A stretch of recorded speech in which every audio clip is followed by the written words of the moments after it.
We are gathered here to fill you with fear and give you a treat for your ears as we invade your mind with our scary rhymes and some tales that can be gory. As you bear witness and sit here and listen to our poetic horror stories.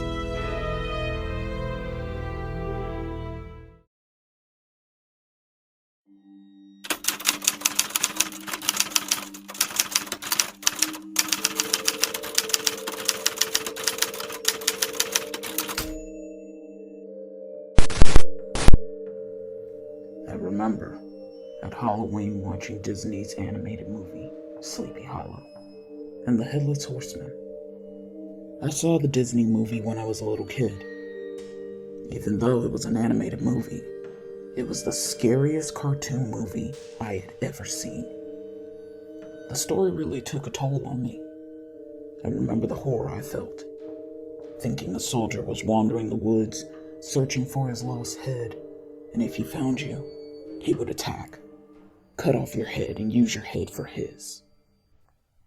This scenario frightened the living hell out of me. I was so traumatized as a kid after seeing that movie. I remember I had such a hard time going to sleep for a week. I promise you, everywhere I looked, I would swear I saw the Headless Horseman. In my mind, I believed he was stalking me. I know that sounds crazy, but I was a kid, and I believed the story was real. Especially in the month of October, around Halloween. But what can I say? I was an imaginative child. And believe me, when at times my imagination could run wild, I knew one day he was going to find me and chop off my head. I just knew the Headless Horseman really wanted me dead.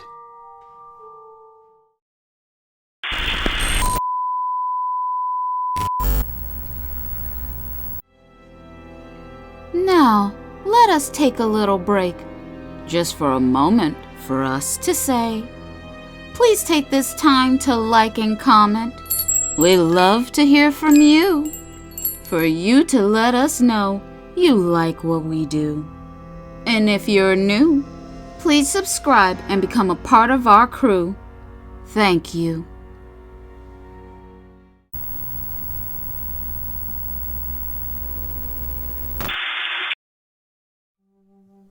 I drove my poor family insane with my irrational ramblings and fears, and my mother tried her best to reassure me that it was just a movie. It was just pretend. It wasn't real. But in my delusional state, I just couldn't let go of the image of a headless horseman. I just couldn't escape my dread. I would have reoccurring nightmares that I was Ichabod Crane. I remember my dream would start off with me at the Von Tassel party. Abraham von Brunt. Brom, my rival. We both wanted Katharina von Tassel, hand in marriage.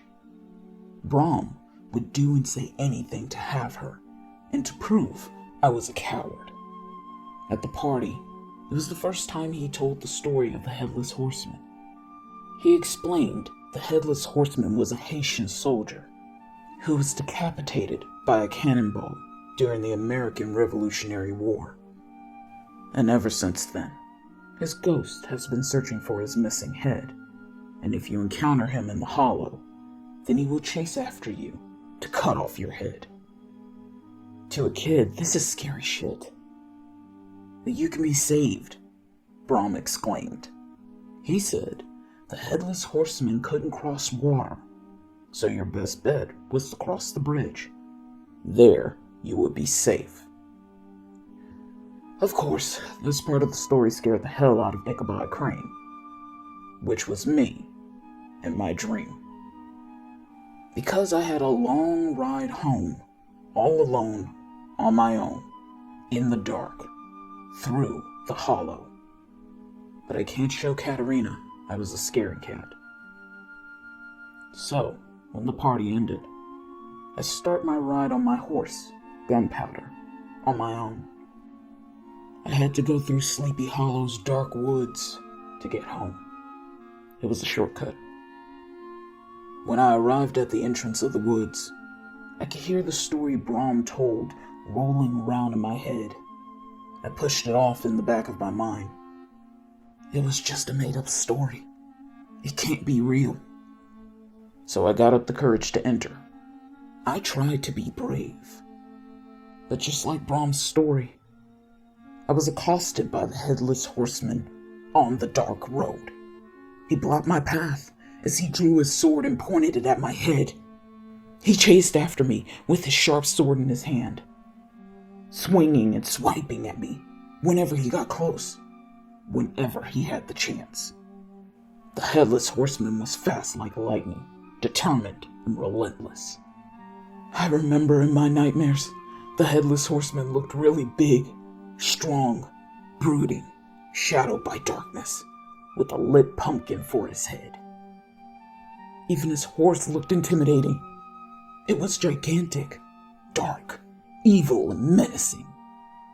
From his horse nose, I could see smoke, and from his eyes were red. I swear I saw flames coming out of the sockets. I tried my best to outrun the horseman as I crashed through bushes and tree leaves, limbs and branches. But with every maneuver, I couldn't get away. I couldn't shake him no matter how hard I tried. He was always a few inches on my side. After my fierce ride, I finally saw the bridge. It was in my sight. All I needed to do was cross the bridge and make it to the other side. So I pushed gunpowder into high gear as my heart sped up due to my fear. The Headless Horseman also knew if he didn't get me soon, then the chase was coming to an end, its final conclusion. So, he varied off the path to try and cut me off before I could make it to the bridge. But luck was on my side, and I made it across the bridge.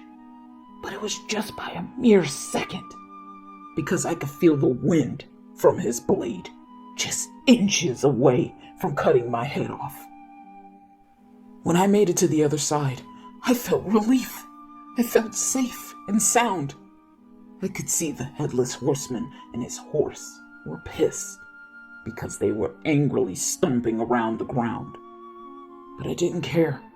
I was so happy to escape that I made a big mistake. I started to taunt the horseman.